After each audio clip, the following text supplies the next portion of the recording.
Chef étoilé et propriétaire de la Bastide Saint-Antoine à Grasse, Jacques Chibois a une passion, la culture des oliviers et des agrumes.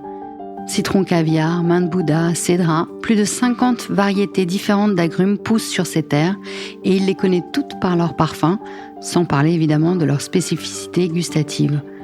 Lorsque Fragonard imagine l'eau de toilette fleur de citronnier, il nous fallait absolument visiter son jardin. Se promener avec Jacques au milieu de ses arbres fruitiers, c'est régaler tous ses sens à la fois. Il partage sa passion avec une telle générosité, passant de la fleur aux fruits et du parfum à la cuisine sans distinction. Je vous propose de pénétrer ensemble son monde merveilleux, fait de souvenirs olfactifs et d'anecdotes savoureuses. De la truffe de son enfance dans le Limousin aux effluves de la Provence qui ont transformé sa cuisine, Jacques Chibois est un intarissable conteur.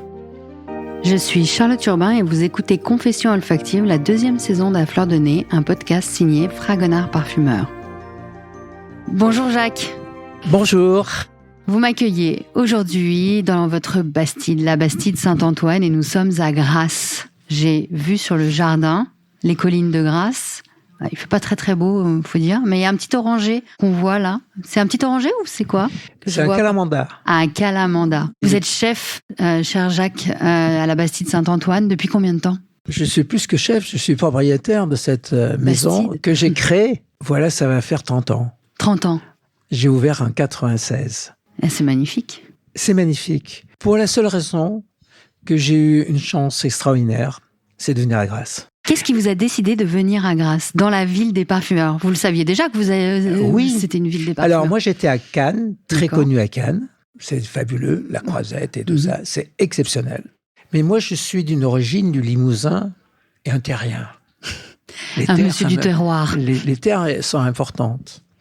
Et quand j'ai vu les prix exorbitants du littoral, j'ai dit je peux que aller juste un peu plus loin. Au-dessus. Et j'ai choisi Grasse. Parce que Grasse est déjà connue mondialement par ses parfums. Mais Grasse avait été un peu oubliée pour... Parce qu'à 30 ans, c'était moins Ah, pas connu. du tout. Alors on me disait, mais... Pourquoi tu vas t'installer là-bas, non ? Pourquoi tu vas là-haut ? C'est loin. Mais c'est loin de quoi ? Alors là, il ne savait pas quoi dire. Et j'ai dit, vous savez, il y a une chose. Moi, je suis un terrien et j'ai trouvé une magnifique Bastide du XVIIe qui est l'authenticité. Et on a enlevé la plupart de ces belles Bastides qui avaient c'est en plus une belle propriété de 10 hectares avec plus de 2000 oliviers Sur la propriété. Sur la propriété et dont bien 30% ont plus de 2000 ans. Wow. Et c'est magnifique, c'est la tradition. Et j'ai dit, bon, la vraie valeur, elle est là. Je dirais, Vous étiez un petit peu en avance, parce qu'aujourd'hui, c'est-à-dire c'est ce qu'on recherche. J'étais même, je dirais, un peu fou.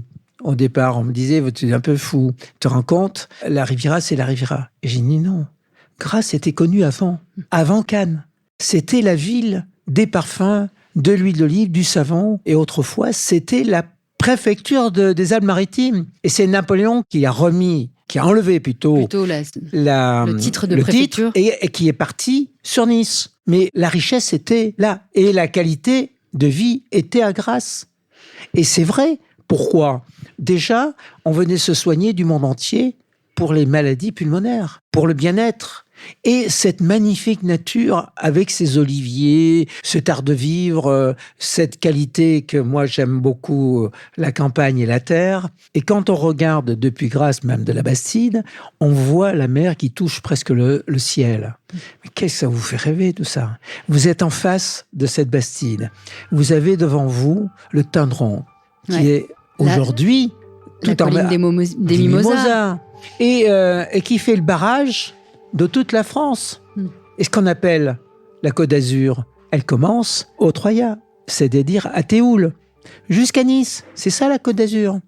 Avant, quand on venait en train, après Saint-Raphaël, il y avait marqué un grand panneau. Ouais. Vous rentrez en Côte d'Azur. D'accord. Et après Nice, c'est plus la Côte d'Azur, c'est la Riviera française. Et après la Riviera italienne. C'est vrai. Donc, quelle chance Et c'est pour ça que la Côte d'Azur a ce merveilleux nom et que tout le monde veut... Je crois que même qu'ils vont jusqu'à Perpignan maintenant. Ils veulent s'approprier le nom de Côte d'Azur. Alors donc, et la capitale de la Côte d'Azur, c'était quand même Grasse. Hein? Et donc ça, moi qui suis, je dirais, de l'étranger de cette région, je suis du Périgord limousin, et je voyais pas les mêmes choses comme les Grassois, comme les gens d'ici. Moi, je le voyais d'un autre œil. Et pour moi, la Côte d'Azur, c'était de l'exotisme par rapport à ma région. Pour vous, la Côte d'Azur, c'est justement cette bastide du XVIIe, entourée d'oliviers, avec vue sur la mer. Voilà, et mes parents étaient meuniers. Et un moulin que je suis en train de rénover, qui est du XVIIe. Et les vieilles pierres, ça m'a toujours parlé. Cette vraie valeur, ça m'a vraiment parlé. Et quand j'ai vu que cette maison était de la même âge que de mon moulin, quand je voyais les arbres qui étaient... Je ne pensais pas ce que c'était un olivier qui puisse avoir plus de 2000 ans. Jamais j'aurais pensé. Et là, c'est qu'on m'a dit, mais attendez, l'olivier, c'est l'arbre de la vie, c'est l'arbre de la paix. Et je dis oui, et c'est l'arbre qui ne meurt jamais. Ah ben j'ai dit là, c'est là qu'on va vivre. Jacques, si vous deviez associer à votre bastide à une odeur, pour vous, ce serait laquelle? Eh ben c'est le citron, les agrumes. C'est vrai? Pourquoi? Parce que j'ai créé une collection de 50 variétés d'agrumes chez moi. Alors pas sur la Bastide. Ouais. Dans mon jardin, à Saint-François, en face de chez Costa. Hein, on est dans le même quartier. Ouais, et ça, c'est extraordinaire. L'arôme du citron, le goût du citron, le goût des agrumes. Des agrumes en général. Et alors, pourquoi vous vous êtes penché sur les agrumes en particulier? Parce que les agrumes, je veux dire aussi, ça a été encore de mon enfance. D'ailleurs, la première question que je voulais vous poser, mais on est tout de suite parti sur Grasse, c'était, vous êtes né dans quelle odeur? Eh bien, je suis né en dehors du Limousin Périgord, dans la truffe. Dans la truffe. À la campagne, avec les bonnes oies, les bons canards et bien sûr toutes les races limousines de viande et de tout ça, et de campagne qui sont adorables. Hein. C'est des régions fabuleuses aussi. Toutes les régions de France sont aussi belles, mais quand c'est la sienne, c'est sûr elle a plein de charme. Et ça a forgé votre goût? Ça a formé notre goût, et parce que on a une cuisine très cuisinée, qui est à l'inverse de la Méditerranée.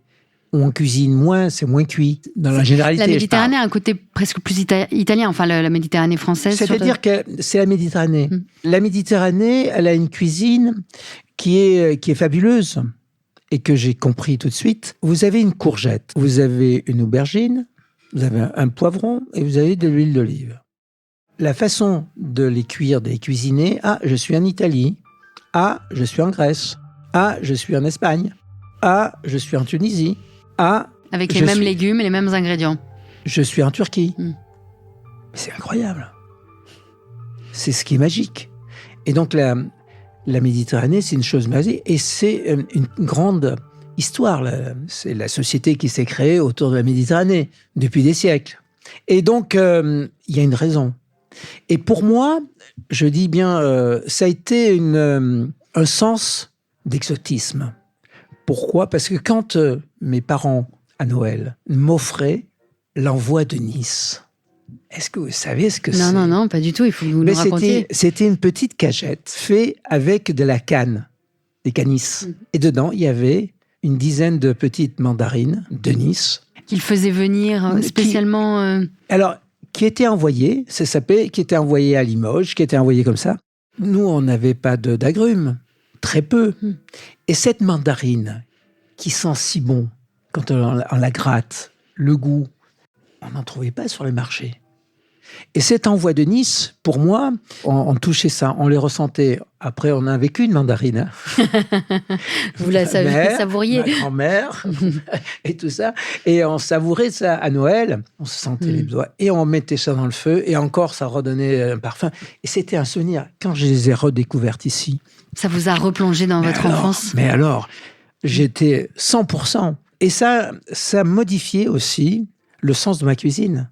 En quoi? Ben parce qu'on lui a amené tous ces arômes, tous ces parfums que les agrumes ont tous, qui sont tous différents. Que vous utilisez beaucoup, du que coup? j'utilise énormément. Des grandes variétés que je me suis fait une collection d'agrumes. Alors, qu'est-ce que vous avez dans votre jardin d'agrumes? Alors, on a bien sûr tout ce qui est les variétés d'oranges.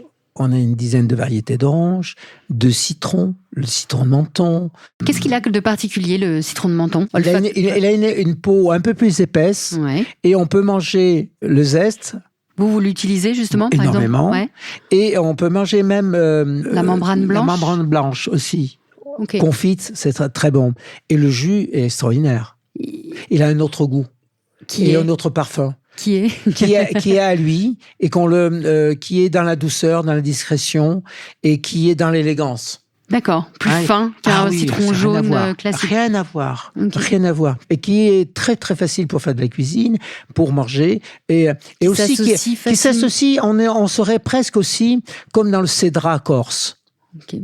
C'est gros citron qu'on ne mange que. Alors là, la pulpe, le blanc, et qui est merveilleux. Qu'on en fait des confitures, qu'on en fait des choses comme ça, le cédrat. Donc il serait plus dans cette tendance. Et vous l'associez plutôt avec du sucré ou du salé? Alors les deux. Ça va avec tout. C'est ce qui est formidable. L'agrume va avec tout, avec le sucré comme le salé. Et donc après, on a toutes ces sortes de citrons. Alors on a le citron yuzu, on a le citron kombawa, on a le citron caviar. Qui est assez extraordinaire. Qui est extraordinaire. Ah oui, alors j'ai 4-5 sortes de caviar. Vous avez des qui sont un peu roses, l'autre avec des grains. L'autre, j'ai un citron caviar qui est citronnelle. D'accord. On dirait qu'on mange de la citronnelle. C'est impensable. Les Corses, c'est comme ça. On a tous les autres citrons.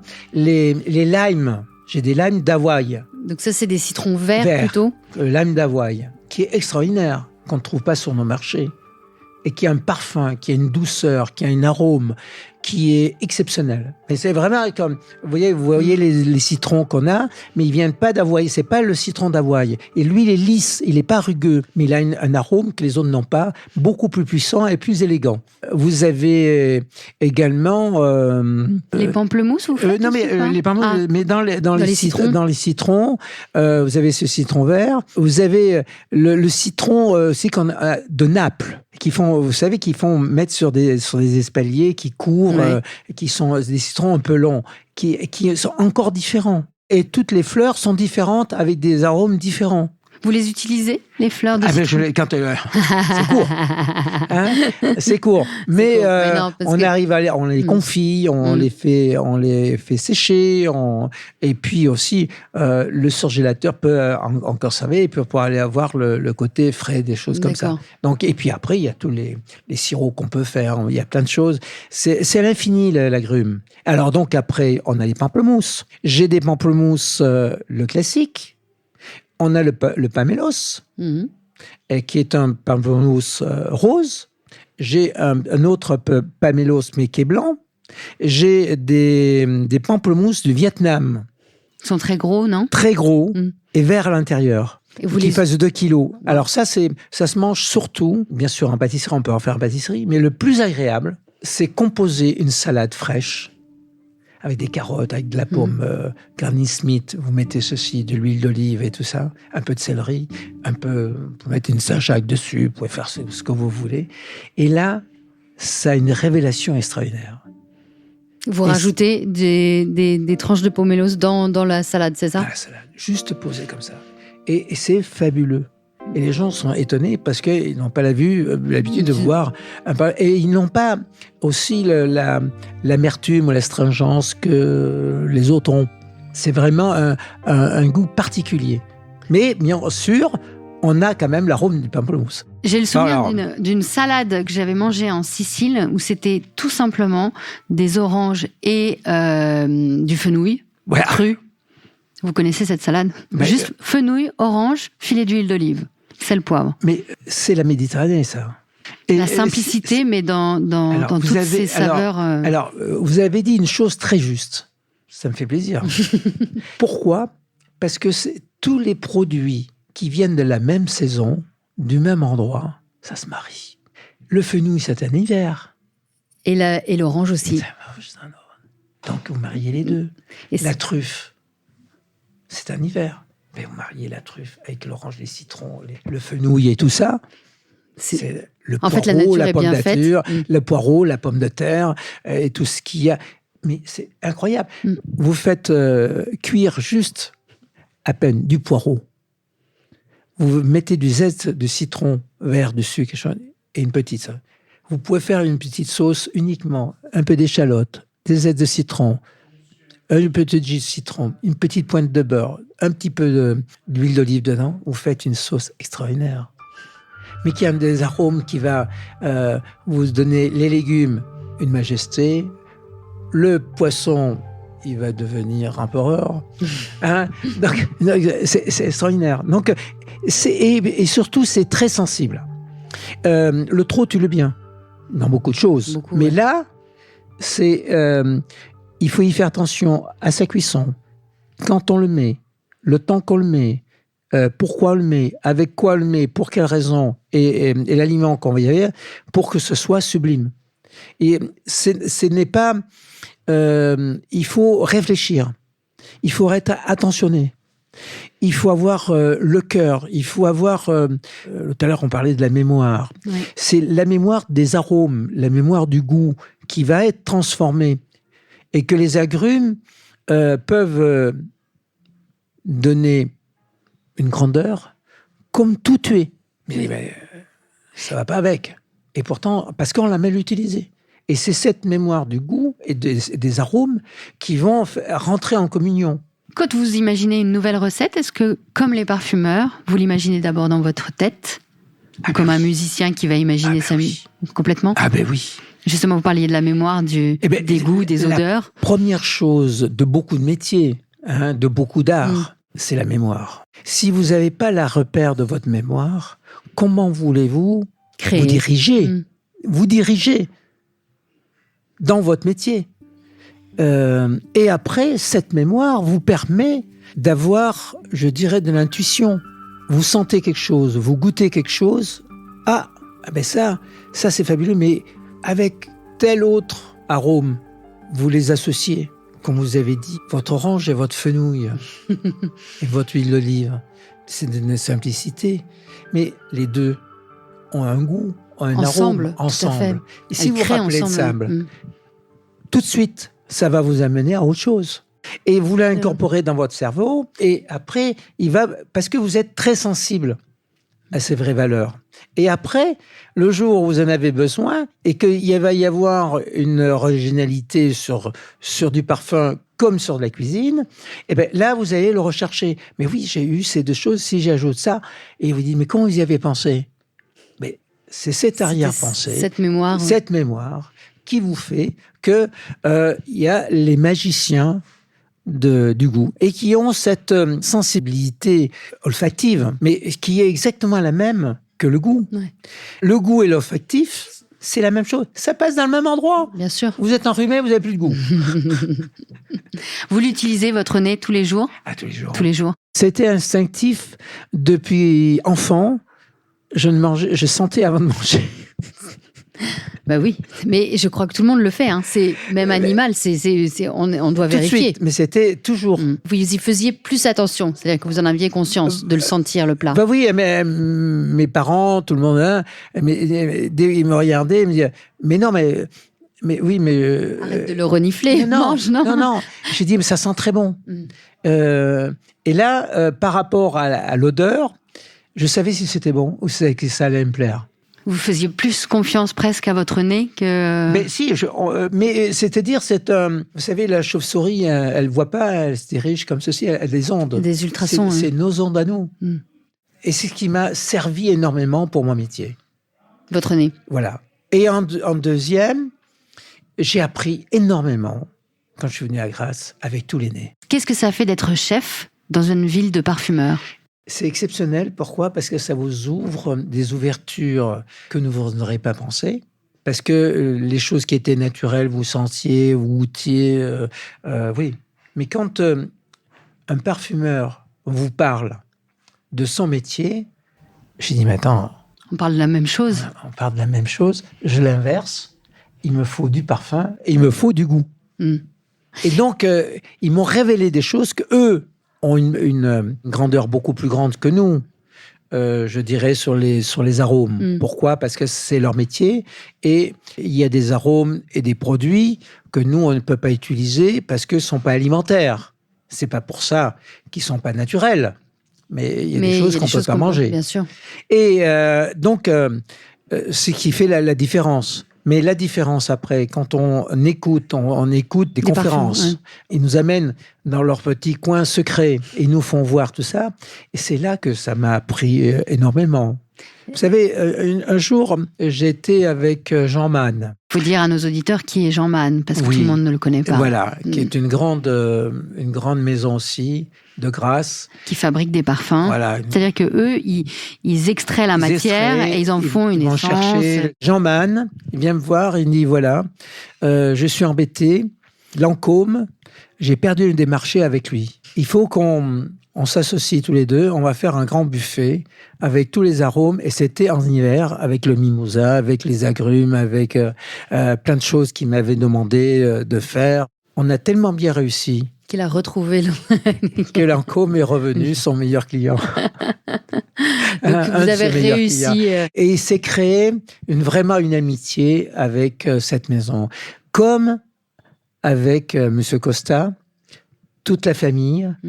Et je n'ai que du bonheur avec cette famille. Et toutes les familles grassoises de parfumeurs, ils ont la même ADN d'amitié, de simplicité, de vérité. Et c'est exceptionnel d'être venu à Grasse et d'être pris avec eux dans leur famille. Moi, je suis très touché là-dessus. Et ils m'ont appris énormément. Et c'est pour ça que ça m'a permis de me développer encore beaucoup plus, différemment, avec une cuisine complètement différente, une cuisine des goûts et des saveurs. Et de l'arôme, monsieur. Votre cuisine a évolué en étant à Grasse, justement. Ah oui, énormément. Dans quel sens ? Dans le sens de ce goût. Et tous les clients ils disaient, on retrouve dans aucune cuisine votre goût. Vous avez un goût unique. Comment on le décrirait, le goût, Jacques Chibois ? Mais c'est cette fraîcheur. Vous savez, nous sommes à Grasse, la Provence. Quand on sort dehors, il y a beaucoup d'odeurs. Hein, il y a beaucoup d'odeurs. Et aussi, la cuisine provençale, elle a beaucoup d'odeurs. Quelles sont-elles ? Et de goût, qui sont les thym, les romarins, toute cette cuisine de simplicité. L'huile d'olive aussi, vous en parliez. L'huile d'olive. Avec vos oliviers. Pour contenir l'arôme et le goût, c'est avec le gras. Et Grasse s'est fait connaître énormément là-dessus. Et pour la création du parfum est devenue aussi un peu de Grasse, parce qu'il y a deux produits qui tiennent les arômes et les goûts. C'est le gras et l'alcool. Ouais. Et donc, à Grasse, ils avaient ça. Ils avaient l'alcool, ils avaient le gras, et ils avaient les parfums, les fleurs. Et donc, ils ont su développer tout ça. Et donc, pour moi, ça a été cette révélation. Et dans ma cuisine, c'est ce que les autres cuisinaient avec leur terroir. Mais moi... Vous veniez d'un autre terroir. Je venais d'un autre terroir, où on cuisinait beaucoup, où les cuissons sont beaucoup plus lentes, parce que mijotées, parce que les climats sont plus froids. Sont différents, avec les produits différents. Et le parfum, et je dirais cette fraîcheur, je ne l'avais pas. Je l'ai découvert, l'arôme, dans mes mandarines. L'huile d'olive également. Et ça m'a même amené à cuisiner les olives en dessert. J'ai fait des olives confites. J'ai fait des marinages de l'huile d'olive à la vanille, et j'ai fait les premiers poissons à l'huile d'olive à la vanille.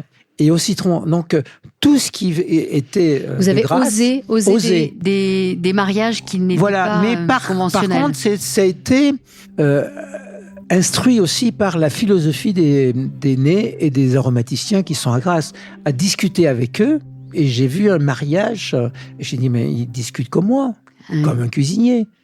Et c'est là que ça m'a ouvert les yeux et que je leur ai soutiré un peu le verre du nez, l'arôme du nez. Vous leur avez piqué un petit peu l'idée, et donc je l'ai associé dans ma cuisine. Vous avez piqué votre nez dans leur voilà. dans leur métier. Est-ce qu'il y a une odeur en particulier qui vous fait toujours, aujourd'hui, après 30 ans, même plus de 30 ans de carrière, saliver, personnellement? Je vais vous dire les agrumes. Pourquoi ? Parce que de la fleur au produit, à toutes ces richesses, cette variété des agrumes qui viennent un peu toute l'année. Vous arrivez à en avoir un peu toute l'année ? Oui, mais les citrons caviar, c'est pas maintenant, c'était avant, il y a d'autres choses. Les citrons verts, c'est l'été, c'est voilà. Les combavois, c'est pareil. Donc, par rapport à leur hémisphère où ils étaient, ils s'adaptent bien ? Extraordinaire. Non, on n'a vraiment pas de souci. Hein. C'est la meilleure région pour... Mais cette région, elle est bénie des dieux. Je dirais, c'est un petit paradis, cette rivière, cette Côte d'Azur. Et donc, tous ces vrais senteurs, ces jardins. Moi, il y a une personne aussi qui m'a donné toutes ces vraies valeurs, qui est un Grassois, qui est un grand paysagiste, qui est Jean Mus. Il m'a appris tout ce que c'était cette valeur des herbes, des fleurs, et qui sont très importantes aussi dans la cuisine. Les fleurs, la fleur de romarin, vous la mangez sur quelque chose, sur un légume, sur un fruit, sur quelque chose. Ce parfum d'élégance, c'est exceptionnel. Et je pourrais vous en dire plein de fleurs qui vont avec ça. Et donc, c'est tout ce milieu qui m'ont donné un sens de l'odorat, du goût et du parfum. Et le mélanger donc à notre cuisine, et ce qui en fait, je dirais, le côté un peu unique des choses. Et les gens se rappellent, et c'est pour ça que j'ai tout cet environnement qui est là. Donc, tout est basé là-dessus. C'est important pour vous vous parliez de vos agrumes. Vous en avez combien d'ailleurs, des agrumes ? J'ai 52 variétés. 52 variétés, Voilà. Combien d'arbres ? Ça me fait au moins 80 arbres. Est-ce que c'est important pour vous d'aller dans votre jardin, justement, de sentir les agrumes je vais vous dire, près de leur... Je ne veux personne qui s'en occupe. C'est moi qui m'en occupe. Je leur donne manger, je les coiffe, je leur parle et ils me donnent leurs fruits. Donc vous y passez beaucoup de temps ? On y passe, c'est une détente. Bon, quand vous êtes chef d'entreprise, vous avez ceci, vous avez cela. C'est une détente, ça fait partie d'une détente. Et ça fait partie d'un bien-être. Vous savez, on a un petit moment, tiens, je vais aller faire ça. Mais vous êtes dans un autre monde. Et c'est un monde, je dirais, de qualité. Pourquoi ? On est au milieu de tous ces agrumes et vous pensez ce qu'ils vont faire. Vous êtes avec eux. Et donc ça, ils vous prennent, je dirais, tous les ondes négatives et ils vous les redonnent du positif. Donc c'est bien. Vous savez, la nature, c'est vraiment la base de la vie de l'être humain. Sans nature, on n'est rien. Donc il faut la protéger. Et quand on a la chance de pouvoir être avec elle, bon, après, j'ai couru le monde entier grâce à notre métier. Mais la sagesse de la nature, on en a vraiment besoin. Et quand on voit notre civilisation aujourd'hui, où on l'oublie, on va que dans les grandes villes, et que ces grandes villes, qu'on parle d'écologie et qu'on ne connaît pas la nature, alors ceux qui vivent avec, ils la protègent bien, ils la comprennent bien. Mais c'est sûr qu'il faut la défendre. Il vous est arrivé, lors de vos passages dans vos jardins, enfin de vos moments de balade et d'évasion dans vos jardins, d'imaginer une recette par rapport à ce qui vous environne ? Parce que les saisons sont différentes. Et puis aussi, je vais vous parler de voyage. Quand on voyage dans le monde entier, avec toutes les civilisations qu'il y a, et tout particulièrement autour de la Méditerranée, quand vous revenez, vous êtes toujours en Méditerranée, ces voyages-là vous apprennent beaucoup. Mais c'est ça qui est important, cette ouverture. C'est d'aller dans les pays, les autres cultures, les autres richesses.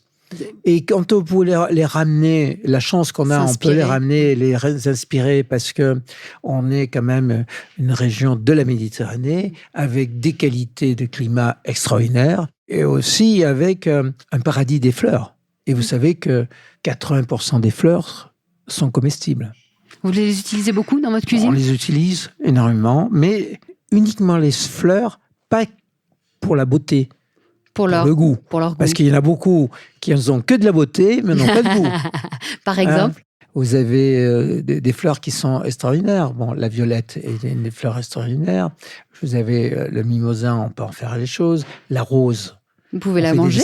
La rose, extraordinaire. Et la rose centifolia, justement, la rose, la fameuse rose de Grasse. Oui. Ouais. Et ce qui m'a fait plaisir, on a fait un grand repas pour la fondation Coty. Et il y avait tous les grands parfumeurs, dont une dame qui est de Grasse et qui est maintenant le nez de chez Guerlain. Je lui ai fait un dessert à la rose. À la rose de Grasse. À la rose de Grasse. Et elle m'a dit, c'est fabuleux ce que vous avez fait. Et ce qui m'a fait plaisir, j'ai vu qu'elle a fait un parfum à la rose de Grasse. J'ai dit, vous me donnez des idées. Et puis j'ai dit ça, et ça, c'est extraordinaire. Je dirais qu'on reconnaisse nos sensibilités, comment nous, on reconnaît les mêmes sensibilités, qu'on perçoit et qui va nous faire créer des recettes grâce à des parfumeurs, grâce à des jardiniers, grâce à plein de choses. Et c'est cette attention où on est sensible. On est sensible à ces beautés, à ces sensations. Et donc, comme on disait tout à l'heure avec la mémoire, c'est là qu'on s'inspire beaucoup. Et voyager, c'est important aussi. Quelles sont les odeurs que vous auriez aimé retenir de vos voyages ? Moi, je suis dans la côté pas complication. Si c'est trop fort, je vous dirais le patchouli, je suis bloqué là. Trop intense. Trop intense. Les choses trop intenses, je ne peux pas les traduire dans la cuisine. C'est impossible. Même dans les épices, si vous prenez trop de noix de muscade, c'est immangeable. Un brin. Un brin. Et ce qui est meilleur que la noix de muscade, c'est le massis. Qu'est-ce que c'est le massis ? C'est l'écorce de la noix de muscade. D'accord. Et c'est beaucoup plus élégant. Que vous pouvez sécher, râper, comme... pareil. D'accord. Et en même temps, ce n'est pas toxique, comme la noix de muscade. Mais le massis, non. L'écorce, non. Mais elle est beaucoup plus élégante. D'accord. Hein ? Donc, voilà. Vous avez des épices qui sont trop puissantes. Donc, il faut après bien les doser. Mais moi, je suis pas moi, je suis plutôt dans l'aromatisation et dans l'élégance du goût et la fraîcheur. La fraîcheur. On revient aux agrumes. Voilà. Et l'acidité. Parce que si vous n'avez pas d'acidité dans votre cuisine, elle n'a plus de goût. Est-ce qu'il y a un parfum ? C'est l'acide qui développe le goût. D'accord. Et qui donne l'équilibre. Regardez quand vous goûtez un vin. Si un vin manque d'acidité, ça ne va pas. Et surtout dans les vins blancs, les rosés, les choses comme ça. Même les vins rouges, il faut une pointe d'acidité. Et cette pointe d'acidité est la base du goût et la base aussi du parfum. Hein, ces parfums trop ronds, mais une petite pointe d'acidité. Et là, ça devient intéressant. Ça devient intéressant. Ça donne cet esprit un peu de fraîcheur. Ouais, de fraîcheur, et ça a un petit côté. C'est un peu comme le sel, non ? Oui, c'est un assaisonnement. C'est une sorte d'assaisonnement. Ah oui, c'est un assaisonnement. Et il faut toujours l'avoir. Alors, soit on l'accentue parce qu'on veut plus d'acide et plus de fraîcheur, soit on ne doit pas le sentir, mais c'est cette goutte de citron qu'on va mettre, ou de vinaigre, qui va équilibrer le goût. Et en même temps, vous savez ce que ça se fait aussi, l'acidité, et tout particulièrement le citron ou l'agrume, ça permet de digérer. C'est vrai ? Mais oui, c'est la base de la digestion. Parce que quand vous mangez, automatiquement, vous prenez un jus de citron qui a de l'acide, et avec l'estomac qui forme l'acide citrique de votre estomac, vous activez les choses. Et quand vous mangez, je veux dire, un repas où vous avez citronné, moi qui fais hôtel, les gens, ils disent, qu'est-ce qu'on a mangé hier soir ? On a mangé un menu, 10 plats, 8 plats, d'une quantité. On s'est relevé, on a dévoré votre petit déjeuner. Il dit, mais qu'est-ce que vous avez pour... Je lui dis, voilà, ce que je viens vous dire, que la cuisine avec une pointe d'acidité permet de mieux digérer. Pour vous, cet amour pour les agrumes, ça comble tout, en fait, tous les aspects. Ça équilibre beaucoup, parce qu'on peut même pas en parler, vous le mettez et vous avez ces notions de senteur et de fraîcheur. avec tout le reste. Il faut. Bien sûr, il n'y a pas que les agrumes. Non, c'est juste ce petit détail qui est un peu aussi contemporain. On ne l'utilisait pas avant. Ça date de quand, l'utilisation des agrumes en cuisine en France ? Une vingtaine d'années, vraiment. Vraiment, ok. Il y avait un monsieur qui était un grand monsieur des agrumes, qui habitait au-dessus de Perpignan, qui avait 400 variétés d'agrumes. Il a fait le tour du monde. Et c'est là que je l'ai connu grâce à Jean Mus. D'accord. Et c'est lui qui m'a initié et qui m'a envoyé les vrais agrumes, c'est-à-dire l'originalité, pas ceux qui sont hybrides et tout ça. Et c'est pour ça que moi, je n'ai que des agrumes naturels, c'est-à-dire qui sont aussi greffés sur des bigaradiers. Le bigaradier, c'est l'orange amer. Et en faisant ça, c'est-à-dire que ça permet d'avoir moins de maladies. Oui, on dit que c'est un arbre beaucoup plus résistant. Et plus résistant au froid et aux maladies. Et il est robuste. C'est exactement pareil que dans le bio. Pour avoir des tomates qu'on ne traite pas, qu'il n'y ait pas de maladie, vous savez sur quoi on les bresse ? Sur des pieds d'aubergine. Ah oui, et ça fait des tomates. Et ça fait des tomates, mais qui n'ont pas le goût d'aubergine. Non, qui n'ont pas le goût d'aubergine, mais qui n'ont pas besoin après de traitement. Et ça, pourquoi ? C'est exactement pareil. Si vous cultivez bien vos pieds et vous êtes soigneux de vos pieds, vous pouvez faire une grande route. Les fruits et les légumes, c'est pareil. Les orangers, entre vos orangers, vos citronniers, vos pamplemoussiers, ils ont tous, par contre, ces agrumes, une fleur qui est un peu similaire, qui est une fleur blanche assez charnue. Bien sûr. Mais je discutais avec Karine Dubreuil, qui est le parfumeur qui nous a fait notre fleur de citronnier, magnifique, que vous avez rencontré. Adorable. Et qui me disait qu'il y a une vraie différence olfactive entre la fleur de citronnier et la fleur d'oranger. Ou de pamplemousse. Vous le sentez aussi ? C'est incroyable. Si vous mettez le nez dessus, et que vous avez plusieurs arbres, vous mettez le nez, vous allez voir tout de suite la différence. Quand vous allez, vous le voir entre le citronnier et l'oranger, vous l'avez. Mais le pamplemousse, c'est plus discret. Quand vous êtes dans votre jardin, vous arrivez à sentir. Oui, alors là, vous reconnaissez vos arbres. C'est un mélange. C'est mélangé là. C'est mélangé. Non, il faut vraiment prendre la fleur et la porter près de votre nez et tout ça. Vous avez testé avec Karine, je crois, de déguster cette fleur de citronnier. Ah bien sûr. Et alors, ça donne quoi ? Ça donne que je l'utilisais déjà en sec et en frais aussi. Okay. Quand je puisse les avoir, quand elles commencent à tomber, je les récupère et je les mets dans ma cuisine. Ah oui. Oui, parce qu'elle va tomber. Elle tombe. Voilà, parce qu'il y a Après, il y a le fruit qui pousse. Il y a le fruit qui arrive et elle tombe. Juste quand elles tombent, j'ai que les pétales. Ouais. Et donc, je me sers des pétales pour faire de la cuisine. Et qu'est-ce que ça apporte au plat ? Cet arôme que le citron a, qui est très élégant, très simple, et qu'il faut juste mettre dans votre salade ou des choses comme ça. Vous pouvez pas la cuire, vous pouvez pas rien faire, tout disparaît. C'est cette sensibilité, c'est même pas de la fragilité, c'est de la sensibilité. Elle est tellement sensible que vous devez la respecter. Et donc la mettre sur quelque chose, que vous allez tout de suite manger et avoir le goût et l'arôme. D'accord. Sur une petite salade, sur une petite chose. Et autant sur du salé que du sucré. Du sucré, pareil. Et du cru. Et du cru. Il faut la servir que crue, celle-là. Alors, après, si vous faites déshydrater cette fleur dès le départ, comme la fleur d'oranger, comme la fleur de citronnier, vous avez un autre goût différent. Vous avez moins la fraîcheur, mais vous avez plus l'arôme. Parce que vous libérez d'humidité. Parce que la fleur d'oranger en parfumerie, elle est décrite comme une odeur presque... Elle est très envoûtante, elle est très enveloppante. Ah oui. Mais que le citronnier n'a pas. Que le citronnier n'a pas. Exactement. Mais la fleur d'oranger, c'est que la fleur d'oranger du bigaradier. Du fameux bigaradier. Voilà, pas d'oranger. Parce que l'oranger est beaucoup plus doux. Il va plus vers le citron. D'accord. Il est entre le citron et le bigaradier. Ce qui voudrait dire que la fleur, finalement, est très proche de son fruit. En termes olfactifs, Oui, un petit peu. Oui, oui. elle se Oui, rapproche. oui, bien sûr, automatiquement. La fleur de citronnier sera plus acide. Plus acide et plus frais. La fleur d'oranger ou l'orange amère, quand même, c'est un Voilà. goût très intense. Très intense. Ouais. Ok. Et donc l'oranger sera pareil. C'est 2 fleurs différentes.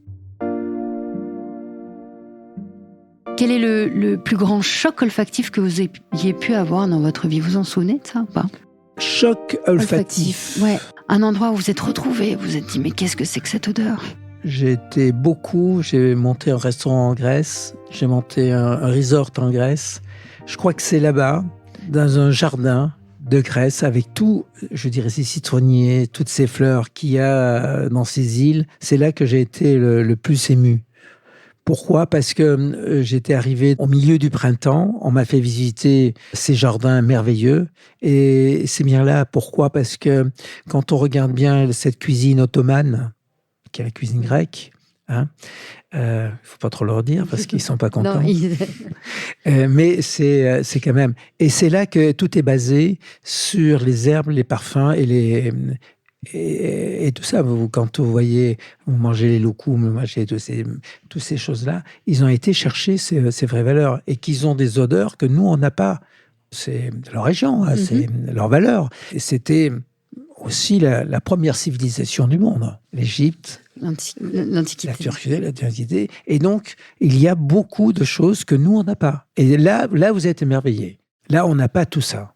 Et là, c'est là que j'ai ressenti beaucoup de choses et qui m'a fait vraiment évoluer. Et puis, la connaissance de ça. Donc, c'est les voyages et m'avoir fait promener dans la Grèce qui était extraordinaire. Qui vous a beaucoup inspiré. Beaucoup inspiré. Dans votre beaucoup cuisine. inspiré. Et puis la Turquie, tout ça. C'est tellement également des cuisines très riches.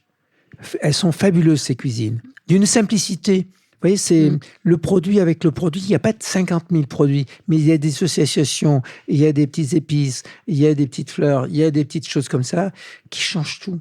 Et là, ça vous métamorphose un petit peu votre sens. Et on a besoin de cette sens de soleil, c'est des choses comme ça. Et dans notre cuisine, pourquoi la cuisine française a si bien évolué ? C'est parce qu'elle a su justement s'inspirer des autres cuisines, vous croyez ?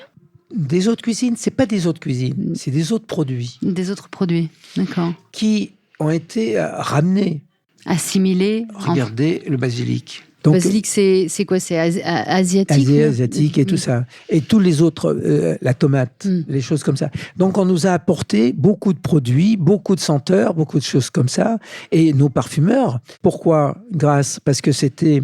Le centre du monde de l'extraction des plantes. Mais avant, c'était des grands propriétaires de voiliers et qui avaient une grande puissance sur Marseille et Toulon.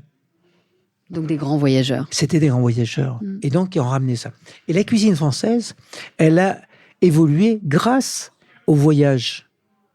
Grâce à l'importation de ces produits que nous a amenés. Et nous, les cuisiniers, d'être reconnus, la cuisine française, qui est un vrai métier que les autres nations n'avaient pas instruit. Le vrai métier, c'est grâce à Louis XIV. Ouais. Vous le saviez, ça. Oui. Et après, a été développée l'importance du cuisinier. Du cuisinier, ouais. Et un vrai métier. On a créé un vrai métier de fête. Et, avec ses lettres de noblesse. Ses lettres de noblesse. Et on est rentré, et j'en suis fier, j'ai été décoré des arts et des lettres, et on est rentré dans les arts. Donc, on est dans ce sens-là. Et c'est cette évolution très forte qui a été faite. Et aujourd'hui, la grande cuisine française, elle se reconnaît par ça, par son évolution grâce à ses voyages. Et qu'on a introduit les produits dans notre culture. Et qui en ont fait une chose différente. Moi, quand j'étais en Grèce, que je ressentais, je prenais plein de choses de chez eux et je le mettais dans ma cuisine. Et les Grecs, ils disaient, mais attendez, jamais on n'aurait pensé ça, Mais pourquoi ? Parce que nous, on n'avait pas d'impréhension. Et nous, on était émotifs de quelque chose. Eux, ils le mettaient dans une chose et moi, je le mettais à l'inverse. Jamais on avait... Et ça, c'est le vrai sens de la grande cuisine française. C'est-à-dire, on nous a appris à réfléchir. On nous a appris à créer, à avoir notre personnalité de notre cuisine qui soit aussi bien de nos origines, aussi bien qui soit de notre région, et aussi bien celles qui nous ont amenés par les voyages. Est-ce que vous avez une Madeleine de Proust, Jacques ? Vous parliez de la truffe tout à l'heure, mais vos parents étaient meuniers. Est-ce que l'odeur de la farine... De la farine, bien sûr, le pain est très important. Mais je crois que le pire qui m'a séduit le plus, c'est l'huile d'olive. J'ai connu l'huile d'olive pas avant 24 ans. Quand je suis venu sur la Côte d'Azur, chez Roger Verger. Je ne connaissais pas l'huile d'olive. Avant vos 24 ans. Incroyable. On n'avait que le gras de canard, nous. Le gras du cochon, c'est tout. Et l'huile d'arachide, c'est tout. Et là, j'ai découvert le GM. Et ce qui m'a fait aussi pencher pour avoir la Bastide, quand j'ai vu tous ces oliviers. Et c'est là que j'ai développé la cuisine, la pâtisserie à l'huile d'olive. Les glaces à l'huile d'olive.